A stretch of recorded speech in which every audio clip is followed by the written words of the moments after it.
Proyecto financiado por el Fondo Nacional de Fomento del Libro y la Lectura. Convocatoria 2021.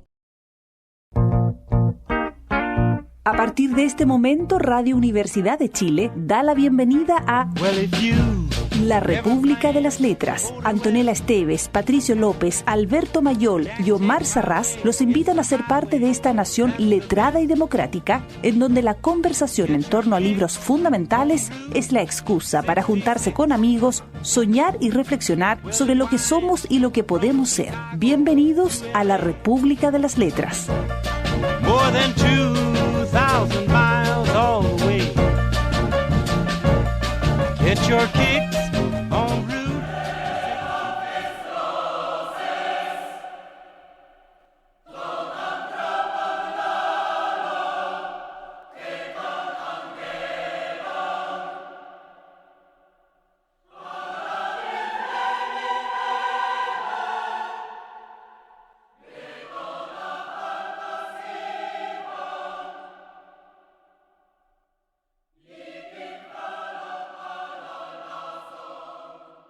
Hasta ese momento ni siquiera se había molestado en pasar a limpio sus manuscritos.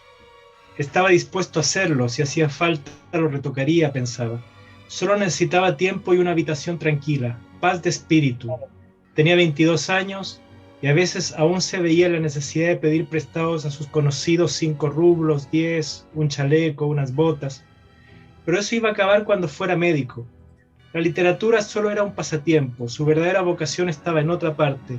Y en el comedor lleno de gente oyendo reír y hablar a su alrededor a sus hermanos y sus camaradas, riendo él mismo, bebiendo grandes tazas de té, Chejov escribía sus primeros cuentos en un rincón de la mesa.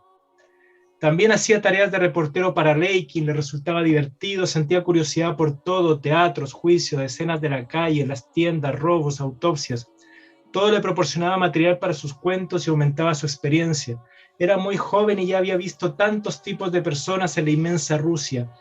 En Taganrog, tenderos, popes, maestros de escuela, campesinos, marineros. En Moscú, comerciantes, funcionarios, la pequeña burguesía laboriosa, estudiantes, la clase popular urbana, los dependientes, los cocheros, los conserjes, los guardas. Personas, situaciones o sucesos los que otros no habrían reparado, que a otros les habrían parecido apenas dignos de atención, despertaban el interés de Antón. Creaba un mundo a partir de una cáscara de nuez. Un día un escritor comentó en su presencia que encontrar temas para cuentos o novelas cortas era difícil. ¿Pero qué dice usted? Yo escribiría sobre cualquier persona, sobre cualquier asunto, exclamó Chejov.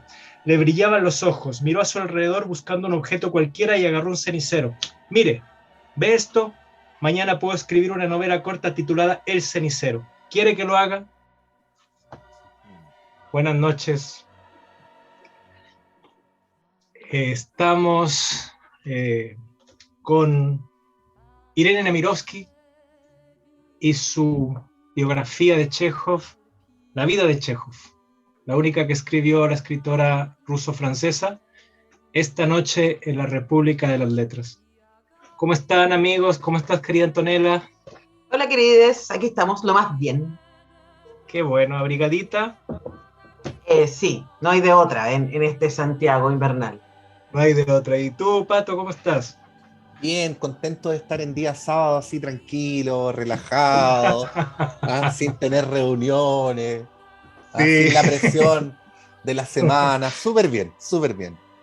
Qué bueno. Bueno, Alberto seguramente cayó en la trampa y alguno de sus hijos lo hizo dormir.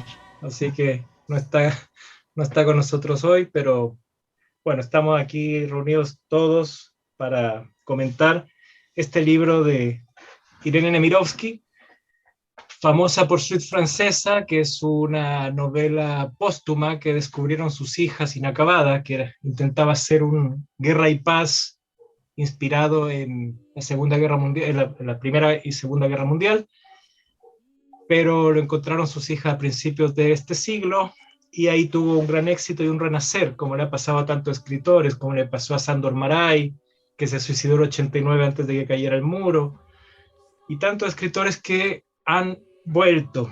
Y ahora aparece esta biografía de Chekhov, que es el último biografiado por el único autor biografiado por Nemirovsky, que apareció póstumamente. Ella murió el 42 en un campo de concentración, y esta vida de Chekhov debe haber aparecido el año 46. Y bueno, no sé qué les parece. A mí, para empezar, diría que es un libro muy entretenido, que se lee de un tirón porque tiene ritmo, y además Nemirovsky hace hablar mucho a su colega escritor. Es muy interesante. Lo hace hablar en sus diarios, en su correspondencia con hermanos, con amigos. Entonces uno está constantemente oyendo a Chekhov hablar en las páginas de Nemirovsky, y podría llegar a olvidarse de que hay un intermediario que es ella, ¿no? Que rescata a su colega para nosotros. Es un libro de Nemirovsky, pero uno llega a pensar, a mí me pasó y de repente tenía que despertarme, que creía que era un libro de Chekhov. No sé qué piensan ustedes. Una obra de Chekhov. Claro, claro. Sí, de hecho, es raro para uno no.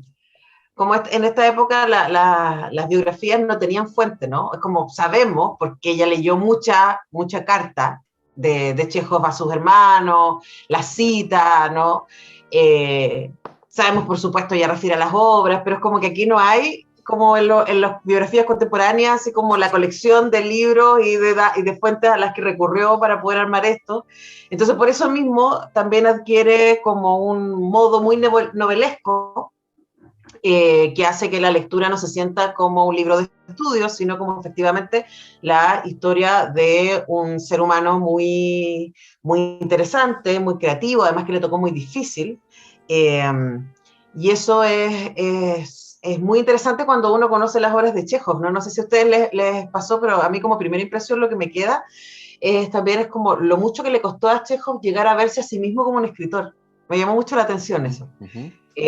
Como que él es como, la escritura era al mismo tiempo un divertimento y lo que le producía subsistencia, de manera muy, muy, muy básica, pero le producía subsistencia mientras él estudiaba medicina, y en ese intertanto es como que él empieza a tener cierto reconocimiento como escritor, pero él siempre, durante todo ese tiempo, él pensó que él iba a ser médico.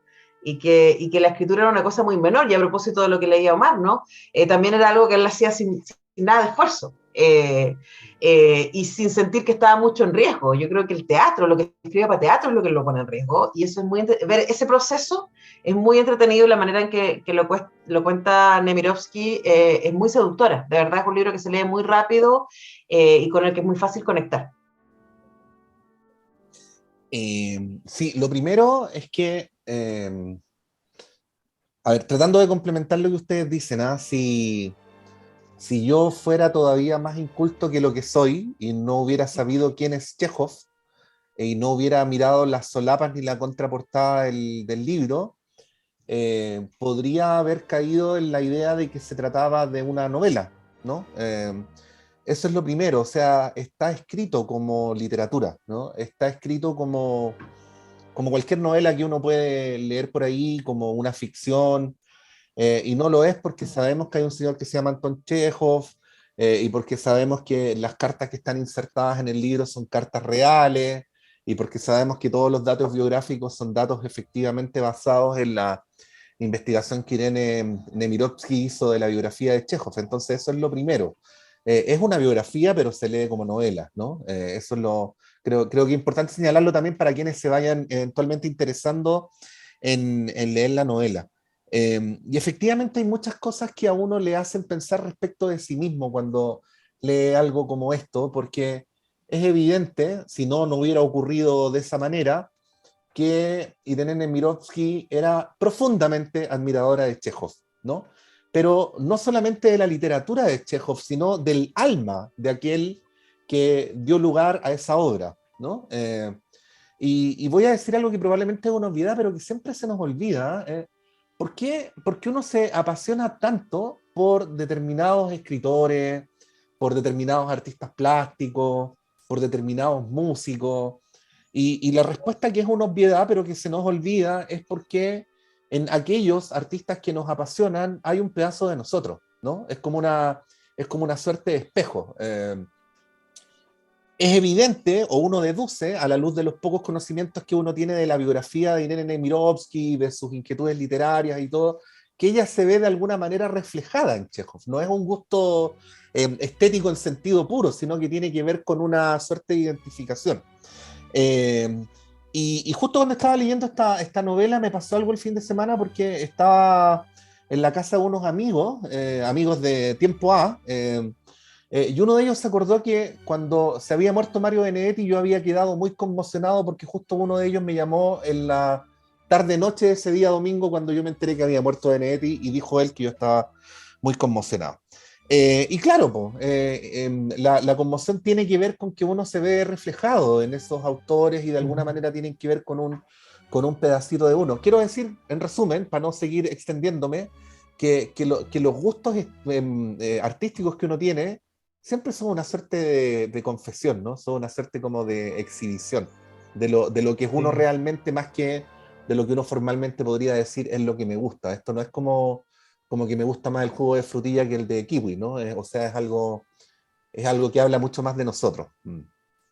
Claro, y eso que tú dices, Patricio, también tiene que ver esa afinidad, porque hay una afinidad también cultural y de destino, porque también los dos, Nemirovsky y Chekhov, nacen en la Rusia zarista y en la parte que es Ucrania actualmente. Nemirovsky es de Kiev, Chekhov es de un pueblito de Ucrania, y ella seguro que junto con conservar el idioma ruso y conservar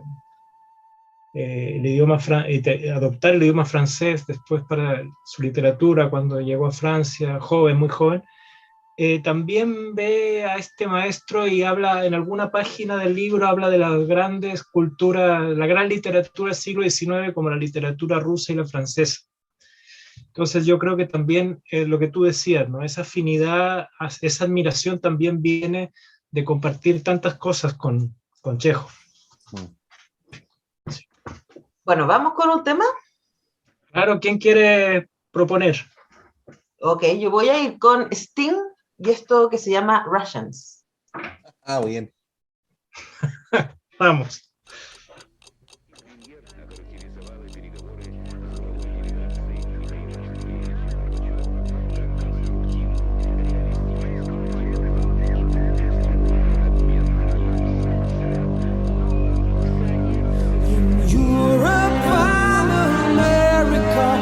There's a growing feeling of hysteria, conditioned to respond to all the threats and the rhetorical speeches of the Soviets.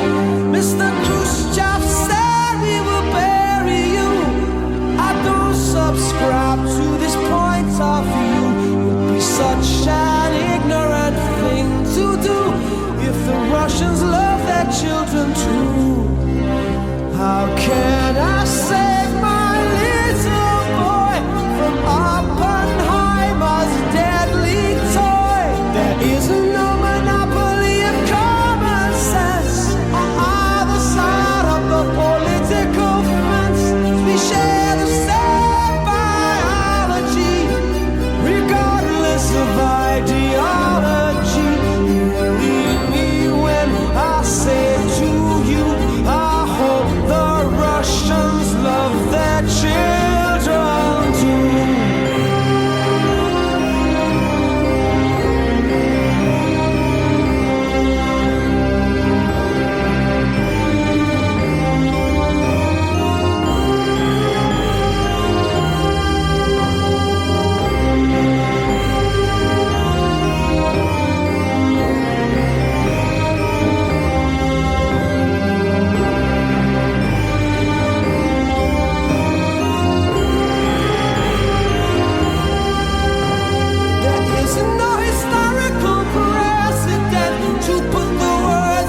No se puede imaginar una época más distinta a la nuestra que esa.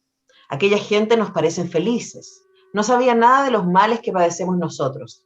Deseaban la libertad. No conocieron la tiranía que nos aflige. Cuando los imaginamos en sus mansiones sin haber vivido en cuestión de guerras más que la de Turquía y muy lejos en los confines del imperio o revueltas agrarias o huelgas en vez de nuestras revoluciones, ¿cómo los envidiamos? Sin embargo, eran infelices, verdadera y profundamente infelices, más que nosotros, quizás porque no sabían la causa de su sufrimiento. El mal reinaba entonces, al igual que ahora. No había adoptado formas apocalípticas como hoy, pero la violencia, la cobardía y la corrupción estaban a la orden del día. Como en el momento actual, el mundo se dividía en verdugos ciegos y víctimas resignadas, pero todo era mezquino, estrecho, lleno de mediocridad. Se esperaba al escritor que hablaría de esa mediocridad sin ira, sin asco, con la piedad que merecía. Eso es un trocito de La vida de Chejov, por Irene Nemirovsky, que también era rusa, pero que se formó en Francia y se hizo famosa escribiendo en francés, y que escribe este libro poco antes de ser llevada, porque era rusa judía, a un campo de concentración donde finalmente muere en 1942.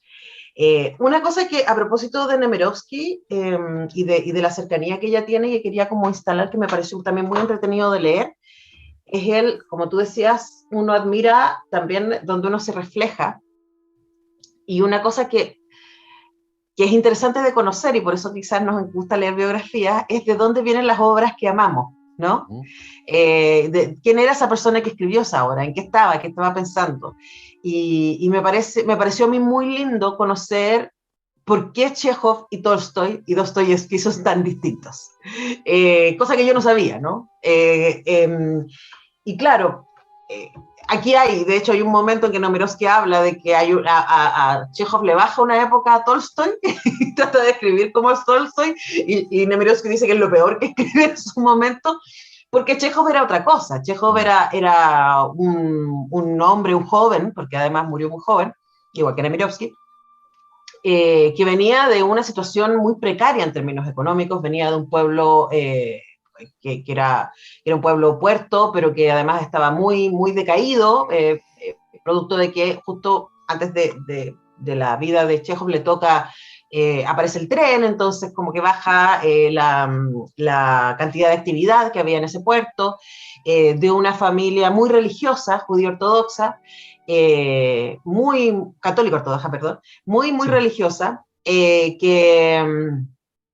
va con un papá muy violento, muy de su época también, y es muy interesante ver cómo Nemirovsky construye al papá de Chejov como un personaje muy complicado. No cae en la caricatura de ser un hombre malo, ¿no? Sino que un hombre muy complicado, porque era extremadamente religioso y extremadamente tosco, también muy de su época, ¿no? Entonces habla de este Chejov que se cría en una situación de mucha precariedad económica, de mucha precariedad afectiva también, además siendo el niño del medio, un poco, y con una familia en donde había mucho talento, pero en donde había poco disciplina, ¿no? Y él termina siendo en algún momento el que sostiene a la familia, a partir de a sus dos hermanos mayores, a sus dos hermanos menores y a su papá, a partir de sus escritos.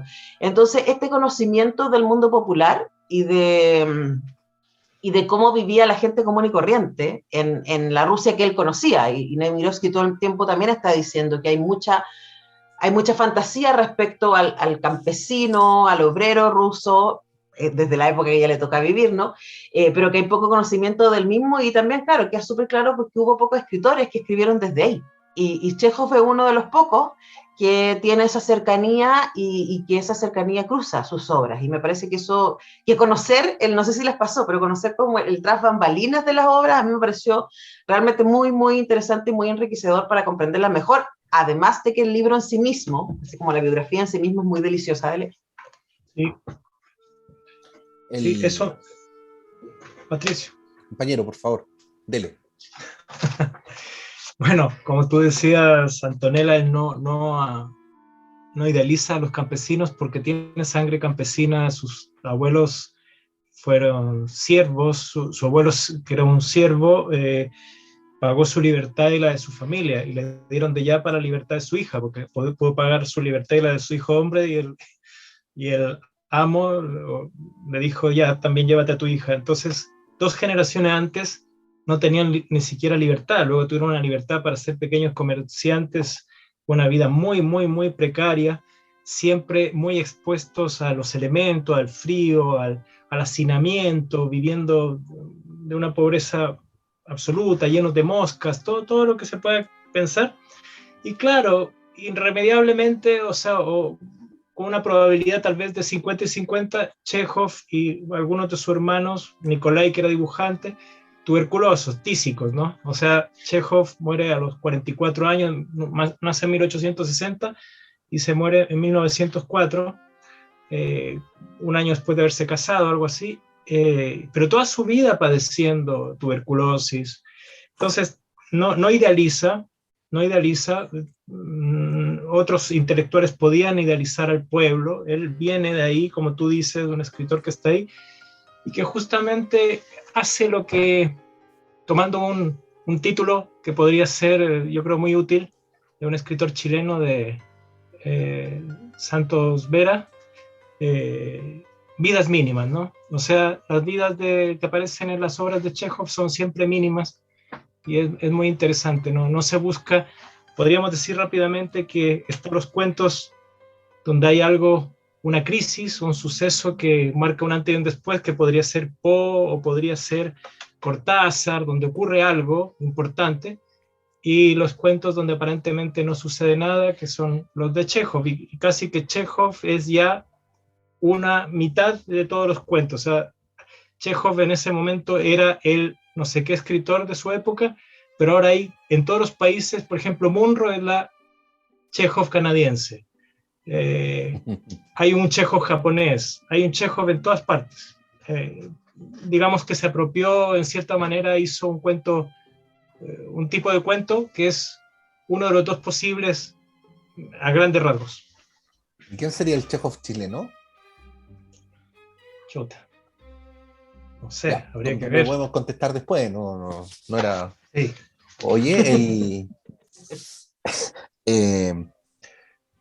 se nos olvida a veces, no sé si a ustedes les ha pasado que por lo menos en mi radar de lectura, que cada vez más estaba determinado por las circunstancias y cada vez menos por la propia voluntad, bueno, así es la vida, como que las biografías se desaparecen, ¿ah? Como que uno termina leyendo menos biografía, por lo menos a mí me pasa, que otro tipo de texto, y Sí. se vuelven súper necesarias cuando se trata de artistas para entender mejor la obra.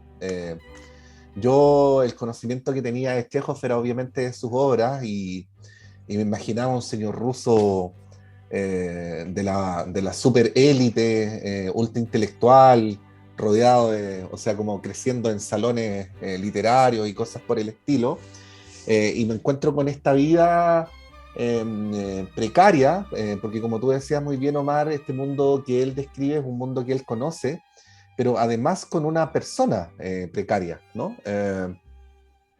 Y claro, es de esos dolores, de esa inseguridad que le produce el mundo donde creció, que no solamente tiene que ver con las condiciones superestructurales, sino que también tiene que ver con las condiciones familiares, con las condiciones biográficas, que emerge esta obra fantástica que tú describes. Hay una suerte de precariedad en el propio Chekhov, ¿no? Que cuando uno lo conoce, acto seguido logra entender mejor las preguntas que nos instala, ¿no? Que son preguntas que comprensiblemente se vuelven universales. Yo solamente quiero subrayar todo lo que se pueda, porque uno de repente da por sentado que un tipo que vivió al otro lado del mundo y que murió hace más de 100 años, sea un tipo que sigue siendo hoy día buscado por quienes tratan de encontrar literatura, por los estudiantes de teatro, por las compañías consagradas, y así sucesivamente. Y en realidad es un milagro, ¿no? Que un tipo que tiene coordenadas tan lejanas siga siendo tan necesario para las preguntas que nosotros nos hacemos de nuestras propias circunstancias en el tiempo presente. Y es loco porque me enteré a propósito de la biografía que hace Irene Nemirovsky sobre Chekhov, que no es la única que se ha escrito, ¿no? Hay otras también. Y uno entonces podría decir que hay una infinitud de versiones sobre Chekhov, así como las hay de Shakespeare y de otros, ¿no? O sea, estamos hablando de esa categoría de artistas que es como si fueran una presencia que es imposible de evadir, ¿no? Tarde o temprano chocas con Chekhov, ¿no? Sí. Antes de saludar a nuestro querido amigo Alberto, que ha podido llegar, solo quería decir que es tan importante Chekhov que estuvo también en el inicio del gran teatro ruso con Stanislavski y su compañía, ¿no? O sea, las primeras obras, sorprendentemente, que Stanislavski cuando hace su compañía con sus compañeros, montan son La Gaviota o no, alguna de Chekhov. Entonces Chekhov también está en el origen, claro, y está en el origen del teatro, de un teatro muy importante y de una escuela muy importante que marcó la formación de los actores durante todo el siglo XX. Querido Alberto, ¿cómo estás? La verdad, despertando. Digamos a la gente que quizás hay alguien que no sabe que tú estás a 6 horas de diferencia ahora. Sí. Y nada, tuve hacer los honores de acostar a los niños y me quedé dormido. Entonces fue.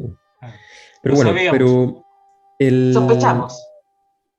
Quería hacer una referencia justamente a las obras que estaban señalando de las piezas teatrales que son piezas teatrales para un teatro que tenía que vérsela justamente con esta cosa más innoble de la actividad artística, que es conseguir público, ¿no? Entonces, efectivamente, varias de las obras clásicas son obras que nacieron como obras que tenían que ser capaces de conquistar al público simplemente. Y en un teatro que era un teatro destacado de la época, una compañía, digamos, que era destacada en la época, pero que no era una compañía que uno pudiera decir, bueno, pero esta es una compañía que está asociada a un proyecto que la sostiene, ¿no? Una compañía que tenía que salir a pelear en la calle su propia supervivencia, y de ahí salen clásicos como La Gaviota, Las Tres Hermanas, El Jardín de los Cerezos, en fin, que son piezas teatrales bien importantes. Yo creo que cuesta, es bien sorprendente cuando como por ahí por la mitad del libro, cuando uno se empieza a sentir de pronto que la biografía como que adquirió otro tono, ¿no? Como un momento en el cual uno se da cuenta de que en este ejercicio yo me había estudiado por razones semiprofesionales alguna vez la biografía de Chekhov, y algo había estudiado sobre su obra y sobre lo que habían dicho sus principales críticos, qué sé yo, y la verdad es que es tan distinto, tan absolutamente distinto llegar a Chekhov a partir de los relatos que te van sumergiendo, esos relatos de infancia, esos relatos de la Rusia profunda, que realmente no... era como de enterarme del personaje de nuevo, o sea, era completamente diferente a lo que yo me había imaginado. Y de alguna manera, en todo caso, hay son historias plagadas de personajes que te muestran como la imposibilidad de las grandes crisis de la vida cotidiana. Son obras que tratan de plantear problemas cotidianos, pero al mismo tiempo muchas citas, qué sé yo, Chekhov cita mucho a Shakespeare, o sea, hay mucho de ese tipo de juego. Yo creo que la verdad es que a mí me pareció sorprendente el registro que logra Nemirovsky, porque al principio parece que uno que se está metiendo en alguien que efectivamente nos escribe una historia con más sensibilidad de lo habitual, qué sé yo, y con mucha información.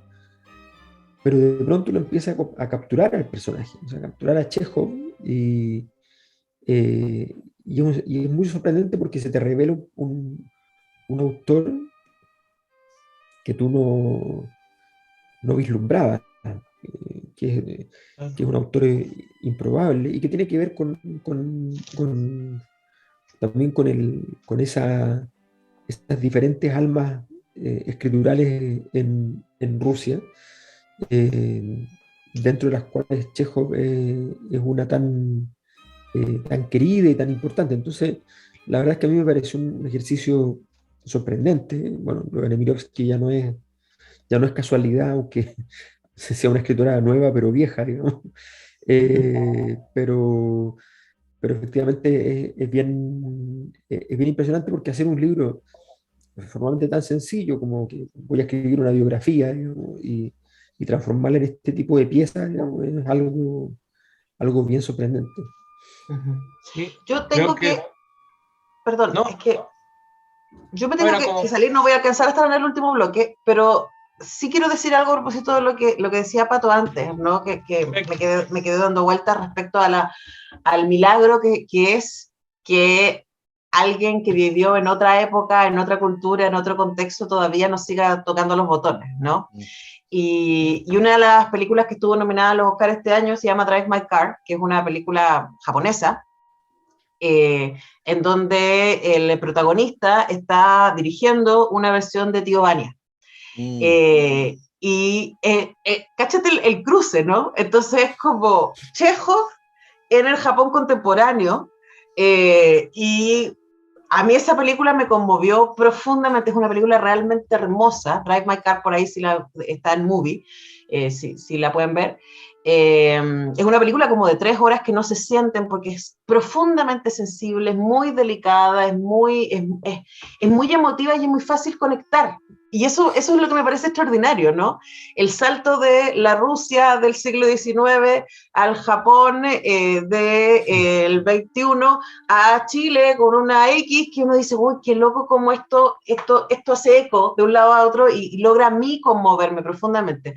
Me parece que esos saltos hablan de cuando estamos hablando de arte, ¿no? De obras que son superiores y que sobreviven porque siguen tocando los botones de lo humano, de lo conmovedor, de nuestras vulnerabilidades, de nuestras preguntas, y ahora entendemos por qué. Me pasó eso, ahora entendemos por qué. Bueno, ¿quién quiere proponer un tema? Si quieren... No, Alberto, por Dale, favor. Dale, López. Alberto. O dale, López. López, o dale, Mayol. No, don Patricio, por favor. Patricio, propon. No, a propósito de lo que hablábamos en el primer bloque, o quizás a propósito de lo que decía Antonella recién, ¿eh? Hay una canción que está como media escondida, que a lo mejor nos da para hablar de otro tema que está todavía pendiente, que es como también maravillosamente el canon se reconstruye permanentemente, ¿no? Entonces el canon se devuelve y agarra a ciertos autores que están ahí más o menos perdidos y los tira para adelante de nuevo. Eso también es una maravilla. Pero bueno, sí. Hay una canción así que es media perdida en la discografía de Congreso, que se llama Viaje al Corazón, y que describe un viaje y hace también algunas citas de artistas, pero que habla un poquito de por qué nos gustan ciertos artistas así más obsesivamente que otros, ¿no? Así es que vamos a escuchar eso que se llama Viaje al Corazón de Congreso. Bien.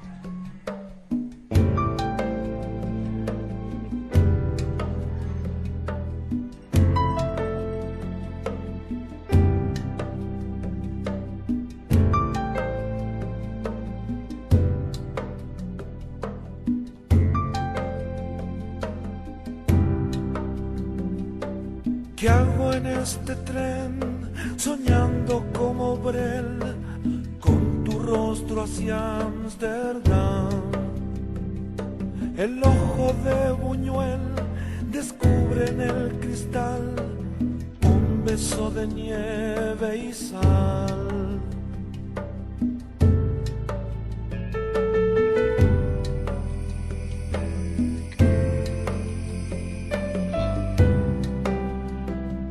Y un cuervo de Van Gogh ahogado en el canal, extraña premonición. Amor, vengo a buscar las alas que te di para poder volver al sur. Viaje hacia el corazón, viaje hacia el centro del sol, viaje hacia el corazón, viaje hacia el centro del sol.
El director del Teatro Korch de Moscú había encargado a Chejov una obra que esperaba fuese cómica.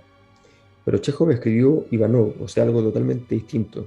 Los dramaturgos contemporáneos llenan sus obras de ángeles, monstruos y bufones. Yo he querido ser original, no he creado ni uno solo canalla ni un solo ángel. No he acusado ni absuelto a nadie. Dijo, en Rusia el teatro no había quedado a salvo de la manía moralizante y didáctica. El público quería aplaudir a personajes buenos, abnegados, enérgicos, honestos. El burgués ruso sentía una gran satisfacción oyendo nobles discursos sobre la libertad, la dignidad humana y la felicidad del pueblo. De ese modo acallaba su mala conciencia y podía seguir viviendo como quería, con pereza, indiferencia, egoísta y mezquina codicia. También imaginaba que así saería a las autoridades y mortificaba al gobierno, lo que le proporcionaba muchos placeres inocentes. Al público de los teatros nunca le gustó la verdad y el joven Chejov se había propuesto mostrarla.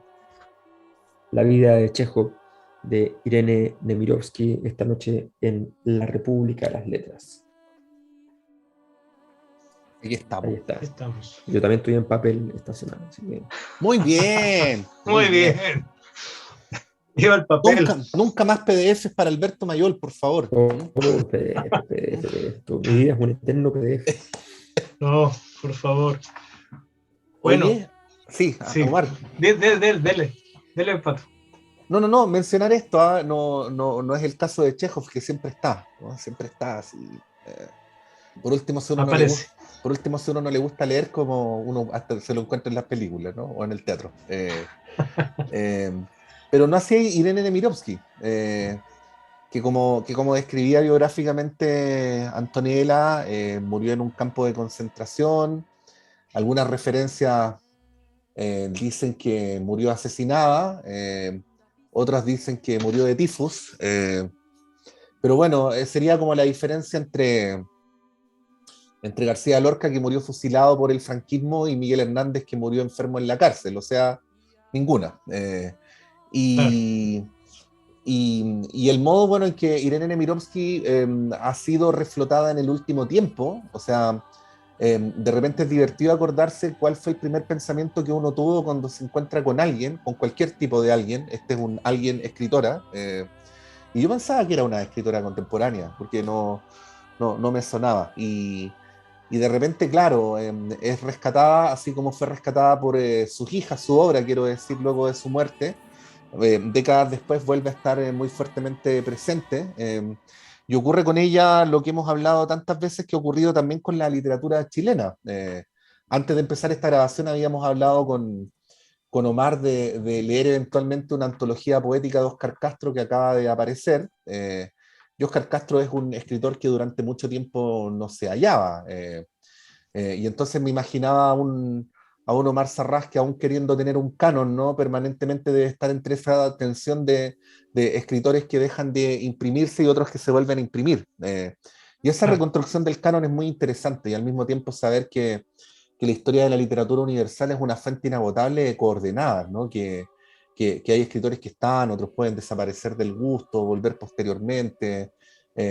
Y claro, siempre es una razón más o menos azarosa por qué uno se encuentra en una librería cualquiera del mundo con la cantidad de libros que fueron impresos para esa ocasión, ¿no? Y bueno, hay algunos que quedan afuera y después vuelven, ¿no? Claro. Probablemente, Tomar tu librería va a ser en 5 años más, si uno incluso dejar afuera todos los libros que se publiquen de aquí a 5 años más, tu librería en 5 años más tendría títulos completamente distintos a los actuales. Y eso es fantástico.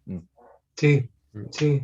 Es una cosa muy sorprendente como eh, lo que tú decías del canon y los géneros, incluso hay géneros que desaparecen, todavía no ha vuelto la novela pastoril, por ejemplo, pero hay géneros que de repente fueron los más populares en una época y luego desaparecen un tiempo.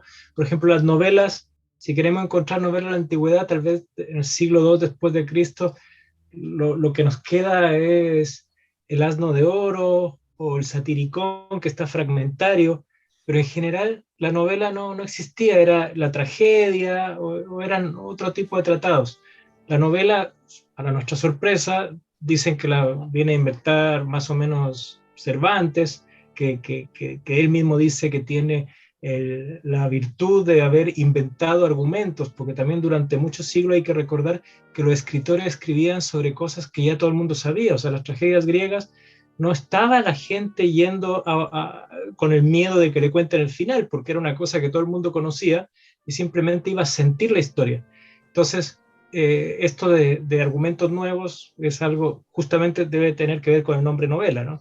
Entonces, como tú dices, Pato, la literatura no siempre ha sido la misma y bueno, ni siquiera ha sido siempre literatura. Durante mucho tiempo fue oralidad. Entonces, bien interesante. Claro que sí. Sí. Sí, yo creo bueno, de hecho, Chekhov tenía un talento particular, por ejemplo, para lo que nos describe Nemirovsky es que Chekhov era un tipo que hacía las piezas de una vez, ¿no? Las escribía prácticamente en limpio. Una especie de Mozart, ¿no?, de la literatura, que no veía ninguna dificultad en si le decían prepara para mañana algo. Ujú. O sea, no le decían eso, él se decía cuando le decían, oye, ¿podrías hacer algo? Él decía, bueno, lo hago para mañana. Sí. Mañana te tengo 4. ¿No? Entonces, eh, y funcionaba en automático, no necesitaba pensar que tenía que pensar en una estructura argumental, nada, era como salía rápidamente la idea. Y claro, nos cuesta imaginar eh, lo que significa ese destello en la historia de las letras cuando surge la posibilidad de crear, innovar y hablar de cosas completamente absurdas, inventadas, ¿ya? De historias, o sea, eh, la figura, por ejemplo, del convidado de piedra, o sea, imaginarse eso del siglo XVII, ¿no? O sea, eh, imaginarse que a alguien se le ocurre que el personaje insulte a una estatua y la estatua se le aparezca el fin de semana, digamos. Entonces, yendo a comer a la casa, ¿no? Eh, y fue tal el impacto que hasta el día de hoy le decimos convidado de piedra al invitado inesperado que llega a cenar con nosotros. No obstante, Claro, la mayor parte de la gente no sabe por qué.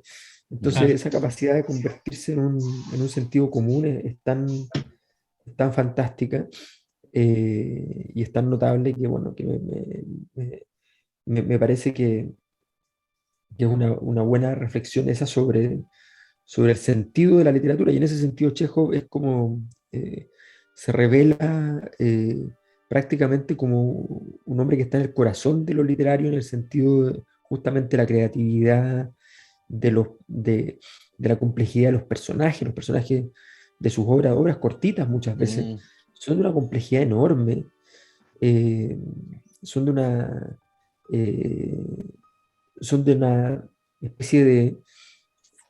Es bien raro porque la obra perfectamente podría ser considerada, muchas de las obras son perfectamente inmorales, ¿no?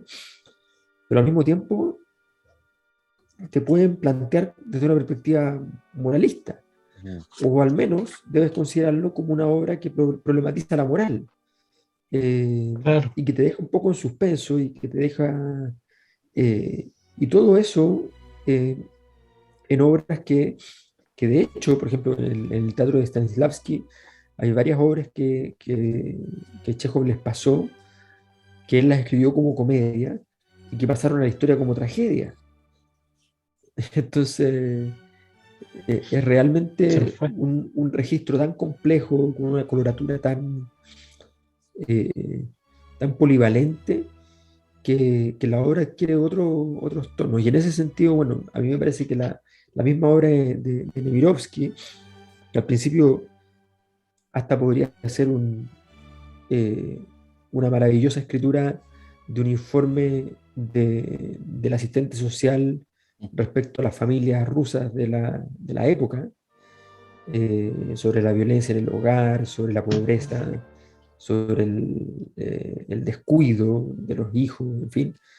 Bueno, es eh, ese pequeño reporte realista, de pronto nos empieza a dar un conjunto de profundidades y nos empieza entonces a meter en qué clase de personaje era Chekhov para haber escrito como lo que escribió. Sí. Eh, Claro. bueno, hay que, a propósito de lo que dice Alberto, deberíamos ir a leer a Chekhov el original, ¿no? Sí.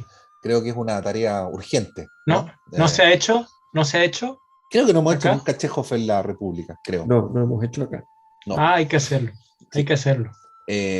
Ahora, por Yo tengo un eso, PDF. mándalo. Oye, por eso es tan interesante también leer biografía, a propósito de lo que decíamos recién, porque Alberto ha descrito la facilidad y al mismo tiempo la brillantez con la que escribía Chekhov, y resulta que lo único fácil que había en la vida de Chekhov era su capacidad de escribir. Sí, Y, es- lo y es- único fácil. Hasta respirar era difícil. sí, eso también es interesante, ¿no? Como a veces la literatura o la obra de un artista se transforma o es una catarsis, una suerte de Sí, transformación de otra cosa, sí, de cómo esa alquimia hace que a veces una obra sea lo contrario de lo que es la biografía de un autor. sí. Eh, y, Mira, y- y yo, mm. Y no, bueno, no, no, no.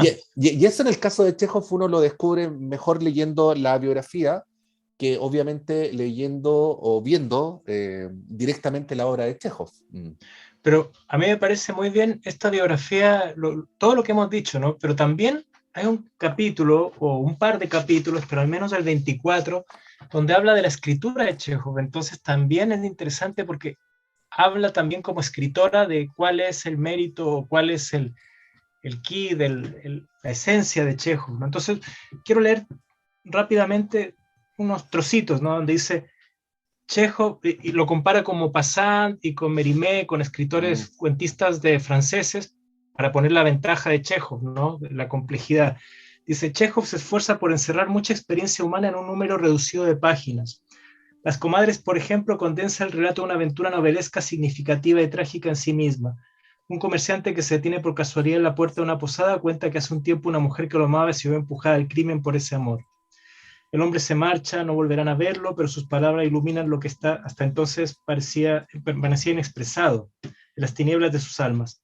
La pasión, el odio y el desaliento. El amor del comerciante no es un fenómeno aislado, está vinculado con una trama de amores y desventuras. Dentro de este mundo todo influye en lo que lo rodea. Bueno, luego así, y luego dice, ahí tenemos un cochero perdió a su hijo, no puede hablar con nadie de su muerte, al final acaba contándolo a su caballo. No sucede nada, no hay el menor acontecimiento singular, solo un destino funesto. Porque salvo en épocas excepcionales, la realidad es parca en sucesos. El lector se reconoce en esas vidas corrientes, en esos días monótonos y sin brillo. Se reconoce y se encuentra, porque la mayoría de las veces cuando hay una crisis, surge en él un ser que no es el mismo. Solo es verdaderamente él durante la calma y el tedio.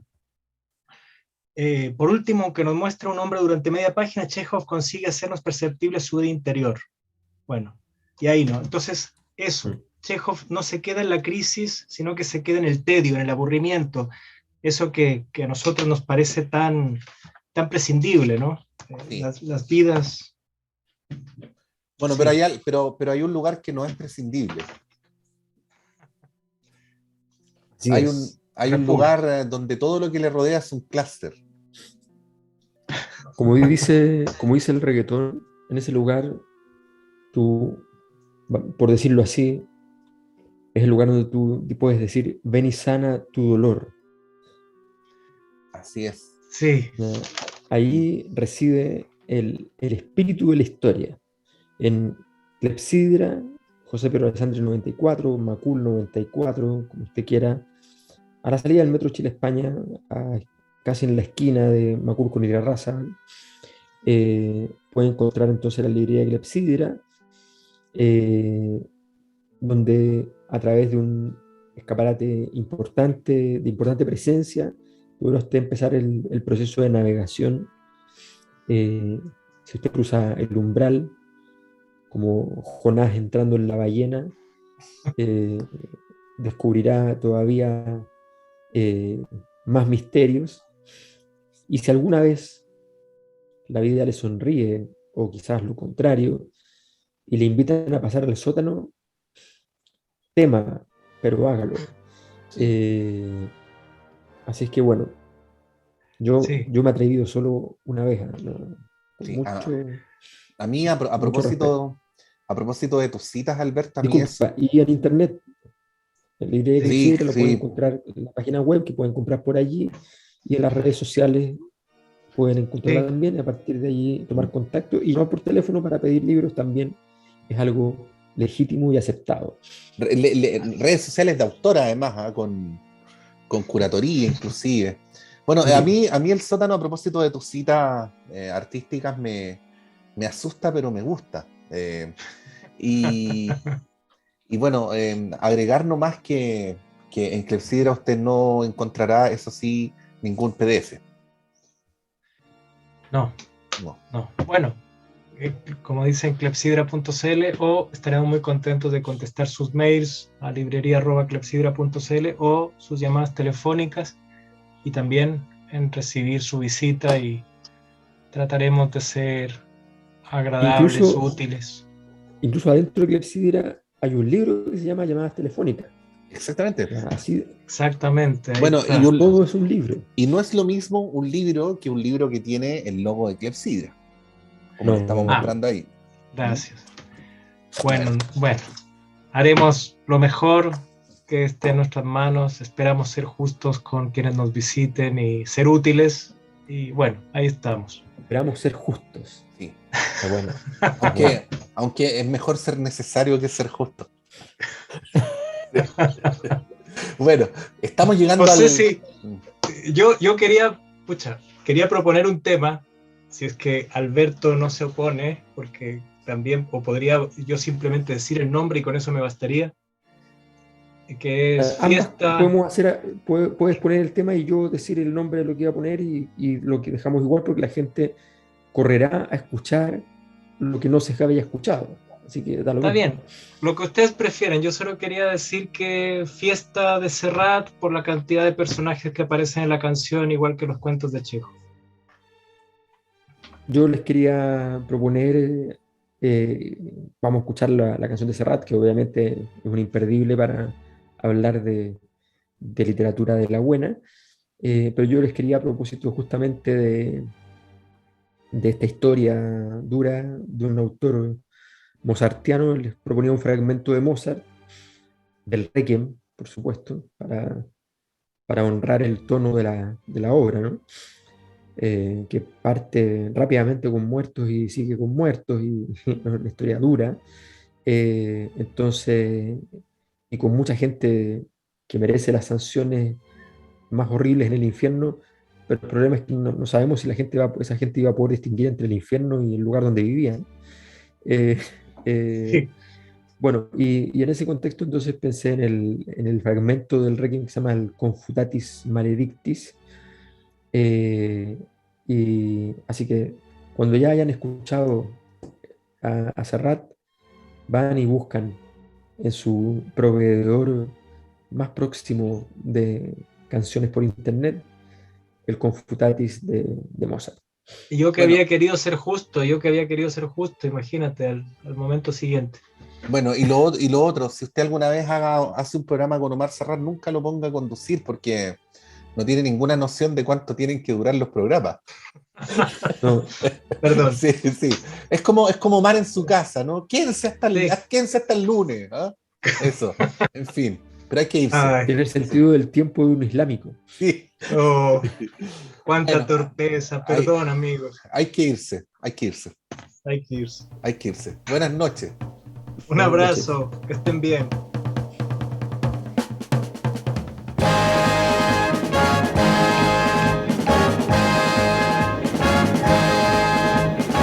Gloria a Dios en las alturas, recogieron las basuras de mi calle, ayer a oscuras y hoy sembrada de bombillas. Y colgaron de un cordel de esquina a esquina un cartel y banderas de papel, verdes, rojas y amarillas. Y al darles el sol la espalda revolotean las faldas bajo un manto de guirnaldas para que el cielo no vea. En la noche de San Juan como comparten su pan, su tortilla y su gabán gentes de 100.000 raleas. Apurad, que allí os espero si queréis venir, pues cae la noche y ya se van nuestras miserias a dormir. Vamos subiendo la cuesta, que arriba mi calle se vistió de fiesta.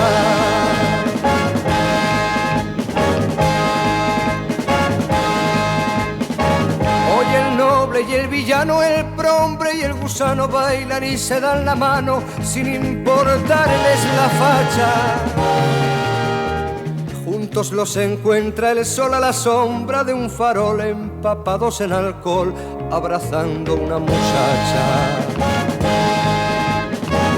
Con la resaca a cuestas vuelve el pobre a su pobreza, vuelve el rico a su riqueza y el Señor cura sus misas. Se despertó el bien y el mal, la pobre vuelve al portal, la rica vuelve al rosal y el avaro a las divisas. Se acabó, el sol nos dice que llegó el final. Por una noche se olvidó que cada uno es cada cual. Vamos bajando la cuesta, que arriba en mi calle se acabó la fiesta.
Antonella Esteves, Patricio López, Alberto Mayol y Omar Sarraz y su República de las Letras regresan la próxima semana con un nuevo libro y nuevas conversaciones. Los esperamos. Proyecto financiado por el Fondo Nacional de Fomento del Libro y la Lectura. Convocatoria 2021.